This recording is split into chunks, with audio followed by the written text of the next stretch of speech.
Hi everyone, আমি বিশ্বজিৎ। তো আজ আমরা আলোচনা করব মার্কেট নিয়ে। তো চলুন দেখে নিই। শুরু করার আগে প্রথমে আজকে ডেটটি একবার দেখে নেব। আজ হচ্ছে আপনার 21 জুন 2025। তো এবার দেখে নিই।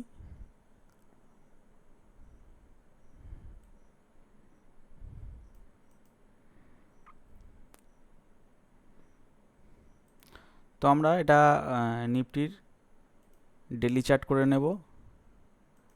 নিফটি কি বলতে চাইছে বা আগামী সপ্তাহে কি হতে পারে সেটা একটু আমরা এখানে আলোচনা করব। যদি আমি দেখি, নিফটি বেশ কয়েকদিন ধরে একই রেঞ্জের মধ্যে ঘোরাফেরা করছে, না খুব বেশি ওপরে যাচ্ছে না খুব বেশি নিচে আসছে। তো কন্টিনিউ একটা সাইডওয়েজ মোমেন্টাম বা রেঞ্জ বাউন্ড মোমেন্টাম আমরা দেখতে পেয়েছি।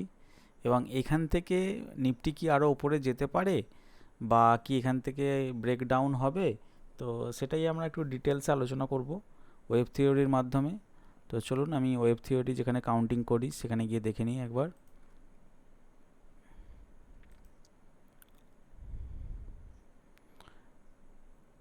এটা নিফটির ডেলি চার্ট আমরা এখানে দেখতে পাচ্ছি। এটাকে আমি চলে আসবো 60 মিনিটের চার্টে।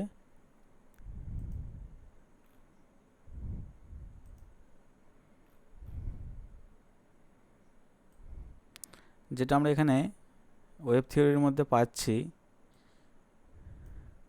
যে নিফটি কন্টিনিউ 5 স্টেপ ফরওয়ার্ডে যে যায়, এখানে আমরা wave 1, wave 2, wave 3, wave 4 complete হয়ে আমরা এখন ওয়েভ 5-এর দিকে আছি। তো সেটা কি আমরা একটু ডিটেলসে দেখব।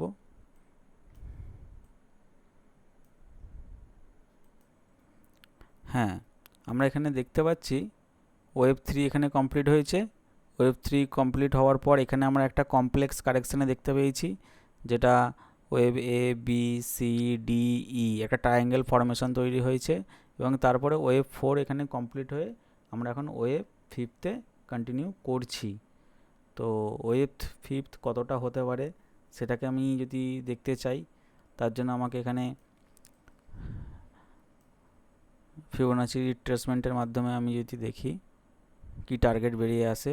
সিম্পল ওয়েভ 3 থেকে ওয়েভ 4 রিট্রেসমেন্ট ড্র করে নিলাম। সেখানে আমি যে লেভেলগুলো পাবো, যেটা আমরা নেক্সট লেভেল আমরা দেখতে পাচ্ছি নেয়ার আছে 127%, 25,286।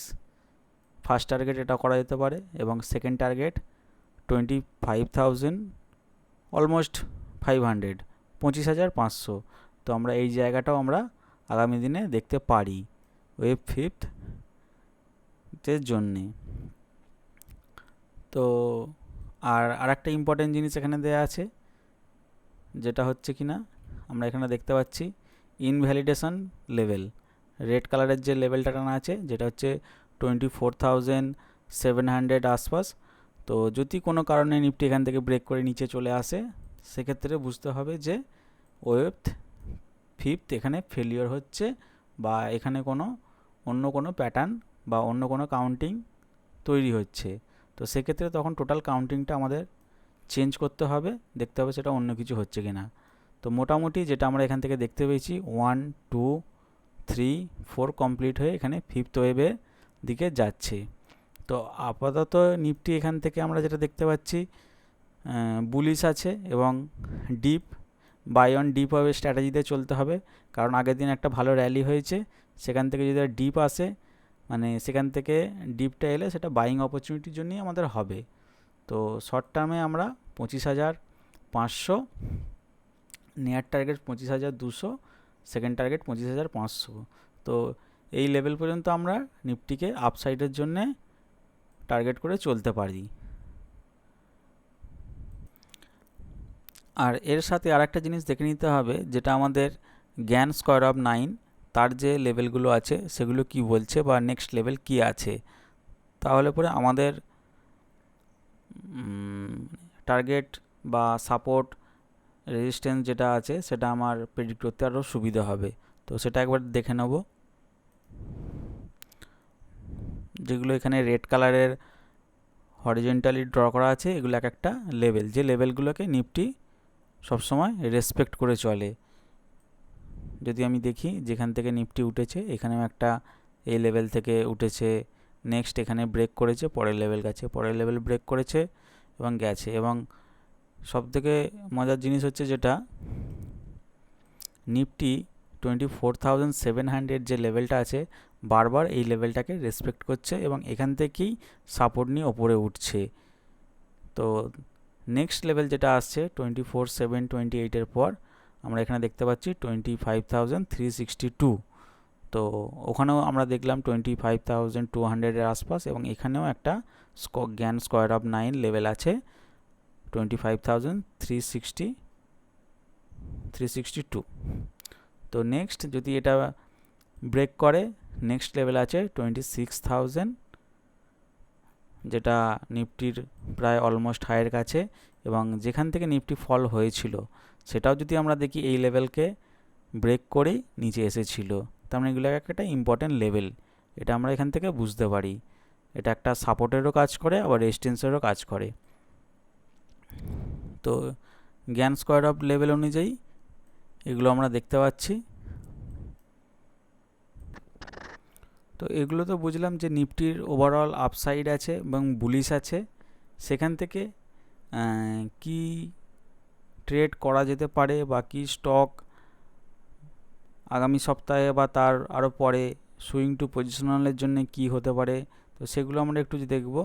তার জন্য আমি আবার চার্টে ফিরে এলাম, এবং যেগুলো আমি সেক্টরের মধ্যে চুজ করে রেখেছি, যদি আমি দেখি এতগুলো সেক্টরের মধ্যে যে সেক্টরটা আমার মনে হচ্ছে যে এখান থেকে গত সপ্তাহে মানে আগামী সপ্তাহে পারফর্ম করতে পারে বলে মনে হচ্ছে, যেমন আমি নিফটি অটোটাকে দেখছি যে এটার মধ্যে একটা আপসাইড আমি দেখলেও দেখতে পারি। এটা নিফটি অটো ইন্ডেক্সের চার্ট, তো এটা একটা আপসাইড যাওয়ার এর মধ্যে পোটেন্সিয়াল আছে। তাহলে আমাকে অটো সেক্টর থেকে কিছু একটা স্টক বেছে নিতে হবে। আর একটা দেখছি যেটা নিফটি কনজামশান, এটা হচ্ছে নিফটি কনজামশান ইন্ডেক্স। তো এটার মধ্যেও একটা আমার আপসাইড পোটেন্সিয়াল হবে বলে মনে হচ্ছে। তাহলে আমি এই দুটো সেক্টর থেকে কিছু স্টক বেছেছি, যেগুলো কিনা আগামী সপ্তাহে সুইং টু পজিশনাল ট্রেডের জন্য হতে পারে। তো সেগুলো কি কি একবার আমি দেখে নেব।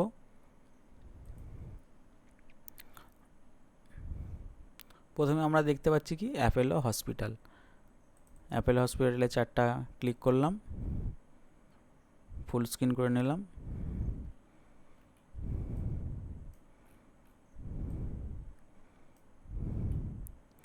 এটা হলো অ্যাপেলো হসপিটালের চার্ট। তো এটা এখান থেকে যেটা মনে হচ্ছে যে এর মধ্যে একটা আপসাইড পোটেন্সিয়াল তৈরি হচ্ছে, এবং যদি আমি দেখি এটা একটা সুন্দর র্যালি হয়েছে এবং এই জায়গাতে একটা সাইডওয়েজ মোমেন্টাম হয়েছে এবং পোটেন্সিয়াল আছে এর মধ্যে আপসাইড যাওয়ার। তো যেটা অল টাইম হাই আছে এই লেভেলগুলো আমরা টাচ করাতে পারে। তো এইটাকে আমরা প্ল্যান করতে পারি এবং এটাকে আমরা ওয়াচ করব। ওয়াচ লিস্টের মধ্যে অ্যাপেলো হসপিটাল আমরা রাখবো সুইং টু পজিশনাল ট্রেডের জন্যে। এবং যদি আমরা আর একটা জিনিস দেখি, এখানে একটা ইনভার্টেড হেড অ্যান্ড শোল্ডার প্যাটার্নও আমরা দেখতে পাচ্ছি, যেটা আপ সাইডের দিকে যাওয়ার মতন। ঠিক আছে, তাহলে এটা গেল অ্যাপেলো হসপিটাল। নেক্সট আমরা দেখব ট্রেন্ড।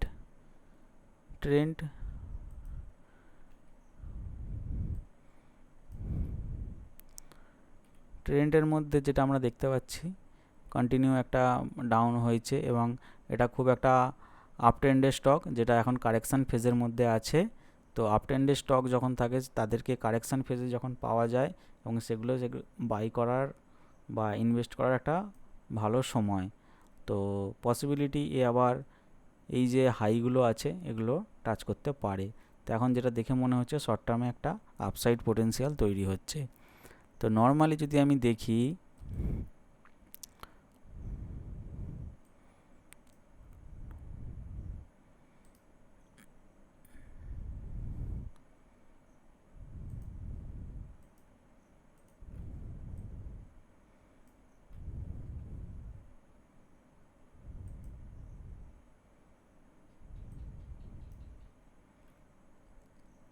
তো ট্রেন্ডের মধ্যে একটা আপসাইড যেটা নেয়ার রেজিস্ট্যান্স আছে বলে মনে হচ্ছে, যে মোটামুটি এখন প্রাইস চলছে 5897। তো যদি আমি দেখি 7300, এটা একটা ওর জোন আছে, যে জোনটা ওর টাচ করা উচিত, কারণ এখানে কি আছে, লিকুইডিটি আছে, লিকুইডিটি গ্র্যাব করতে যেতে পারে এই জায়গায়। তো এটাকে আমরা শর্ট টার্ম টু পজিশনাল ট্রেডের জন্য এটাকে আমরা প্ল্যান করতে পারি ট্রেন্ড। এবং মোটামুটি যদি আমি দেখি এখানে একটা ট্রেন্ড লাইন ড্র করে এটা আপসাইডের দিকেই যাচ্ছে, তো এখান থেকে একটা মোমেন্টাম আপসাইডের দিকে হওয়ার সম্ভাবনা আছে। নেক্সট আসবো টিভিএস মোটর। যেহেতু আমি বললাম অটো সেক্টর থেকে আমার আরও অনেক স্টক আছে, তার মধ্যে থেকে টিভিএস মোটরটাকে মনে হলো যে এখান থেকে আরও পারফরমেন্স করতে পারে ভালো। এটাও যদি আমি দেখি, কন্টিনিউ একটা শার্প র্যালি হওয়ার পর একই রেঞ্জের মধ্যে রেঞ্জ বাউন্ড হয়ে আছে। তো এর মধ্যেও একটা পসিবিলিটি আছে যেটা আমি এখান থেকে রেঞ্জ থেকে বেরোবার, এবং মার্কেটে যেহেতু একটা ব্রেকআউট মুখে আছে, একটা নিউ হাই করতে চলছে, তো এরা আপ ট্রেন্ডের স্টক, এরাও তার সাথে সাথে এটাও একটা আউট পারফর্ম করবে বলেই মনে হয়। দেখা যাক। তো আমরা টিভিএস মোটরটাকেও ওয়াচ করতে পারি। নেক্সট আসবো VVL, Varun beverage limited, beverage company. Varun beverage company দেখুন মার্কেট ওপর দিকে যাচ্ছে, এ কিন্তু কন্টিনিউ ডাউনের দিকে আসছে, কিন্তু ওভারঅল যদি স্ট্রাকচার দেখি এ কিন্তু আপ ট্রেন্ডে আছে লং টার্মে ওভারঅল। তো এটা হচ্ছে ওর একটা কারেকশান ফেজ চলছে। তো আপ ট্রেন্ডের স্টককে এরকম কারেকশান ফেজের মধ্যে আমাদের ইনভেস্ট করার একটা অপরচুনিটি। তো যেটা একটা এখানে একটা অপরচুনিটি আমি দেখতে পাচ্ছি ভিভিএলের মধ্যে, যেটা একটা ডিমান্ড জোন আছে। যদি আমি এখানে দেখি, এখানে একটা যে জায়গা থেকে আগে উঠে গিয়েছিল এবং পুনরায় সেই জায়গাতে আবার এসেছে, এবং এখান থেকে একটা বুলিশ ক্যান্ডেল আমরা লাস্ট ফ্রাইডেতে দেখতে পেয়েছি। তার মানে এই লেভেলটাতে কিছু একটা বাইং সিনারিও তৈরি হচ্ছে, এবং বিগ প্লেয়াররা এই জায়গা থেকে এটাকে বাই করার ইন্টারেস্ট দেখাচ্ছে। তো সম্ভবত এখান থেকে এটি সাপোর্ট নিয়ে আপসাইডের দিকে আবার চলে যেতে পারে। তো এইখানে এটাকে যদি বাই করা হয় তাহলে আমার রিস্ক রিওয়ার্ড খুব ভালো হবে, কারণ এটাই লো। যদি কোনো কারণে নিচে চলে আসে তাহলে আমি এখান থেকে এক্সিট করে যাব। যদি এখান থেকে আমি আপসাইডে যেতে থাকে তাহলে আমি ভালো একটা রিওয়ার্ড পাবো। মিনিমাম এই রিওয়ার্ডটা আমরা দেখতে পাচ্ছি 570, এখন চলছে 460। তো এখান থেকে রিস্ক রিওয়ার্ডটা খুব ভালো হবে, এবং যেহেতু একটা ভিভিএল ভালো কোম্পানি এবং ভালো পারফরমেন্সের রেকর্ড আছে, এবং শুধু তাই নয় এর সাথে সাথে বোনাস স্প্লিট অনেক কিছুই দেয়। তো এটাকে আমরা দেখতে পারি আগামী দিনের জন্যে। Next Titan.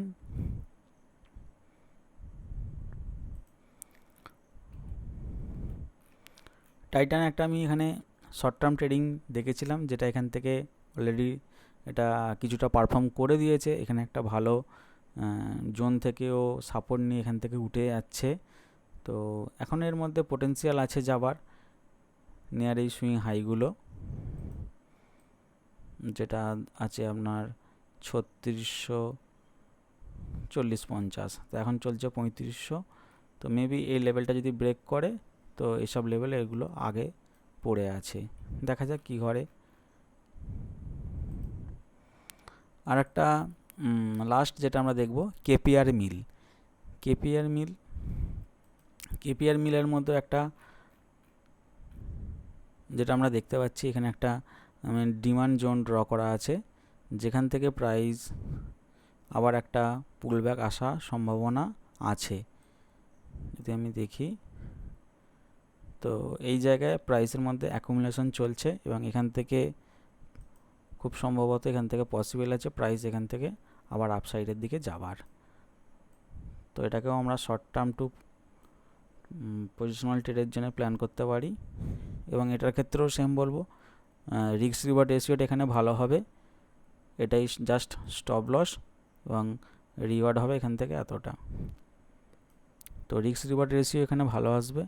ছোট্ট স্টপ লস দিয়ে এটাকে আমরা সুইং টু পজিশনালের জন্য প্ল্যান করতে পারি। তো এই সপ্তাহের জন্যে এইগুলি মোটামুটি ছিল। যদি আরও কিছু ভালো পাই সেগুলো আমি আপডেট করব। হ্যাঁ, আজকে এ পর্যন্তই। ধন্যবাদ, সকলে ভালো থাকবেন।